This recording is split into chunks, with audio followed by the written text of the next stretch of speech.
there are developments. But my own question here is that I was so disappointed that as big and independent as Nigerian media seem to be, that an individual can infiltrate the media.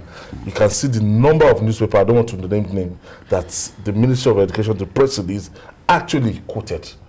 You know, before you were saying that not all the media, but when you saw the number of media houses that was quoted, you say, where are the rest?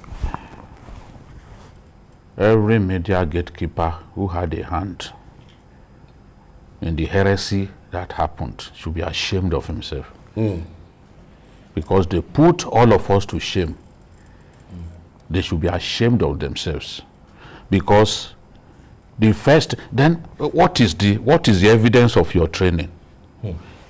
What is the evidence of your training if an individual who is not a journalist, who had no journalism training, will bring a piece of trash to you and make it come across as a report, as an indictment, unsigned. And then you go ahead, senior people, not reporters, so it didn't emanate from education correspondents. Senior people, you now compel your staff.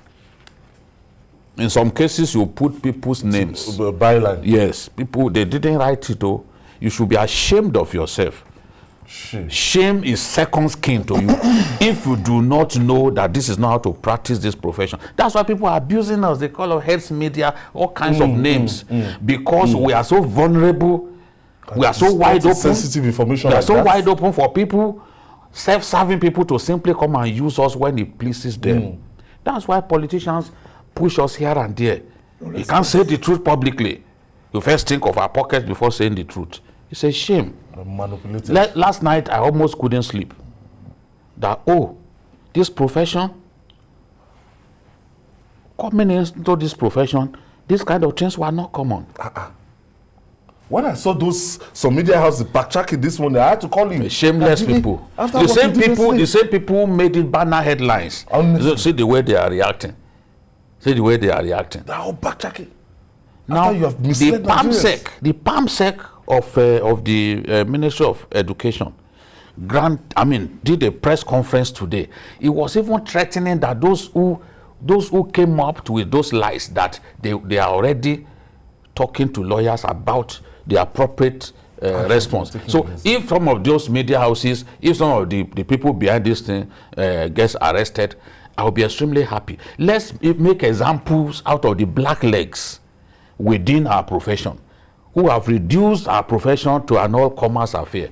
It's a sad day that someone can sit down and then manipulate you. You will not ask questions. Honestly, I always talk about due diligence. I always talk about a philosopher who said education encourages disputation. What is the quality of the education of someone who cannot ask pertinent questions? Questions begging to be asked. You can't ask. Your confidence failed you. That means your education has yielded to your dirty mind. Because your education should elevate you to the point when you do that which really makes sense. But this is Nigeria. And frankly, when I was debunking this thing yesterday, I didn't even know that the ministry had issued a statement, because sometimes when we come into this and we are busy, we don't even know what's going on. Breaking news. Yes. These are breaking outside. And then today, you can see the PAMSEC saying, look, there's a white paper.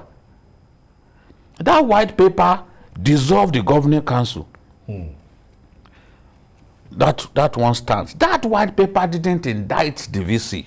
Now, there is the visitation panel, the general visitation panel, which came in response to ASU's demand that universities should have visitation panels. That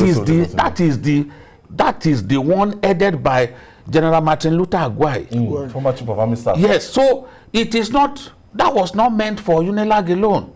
It's for all the federal universities. Now, which is a regular thing and normal thing should be done.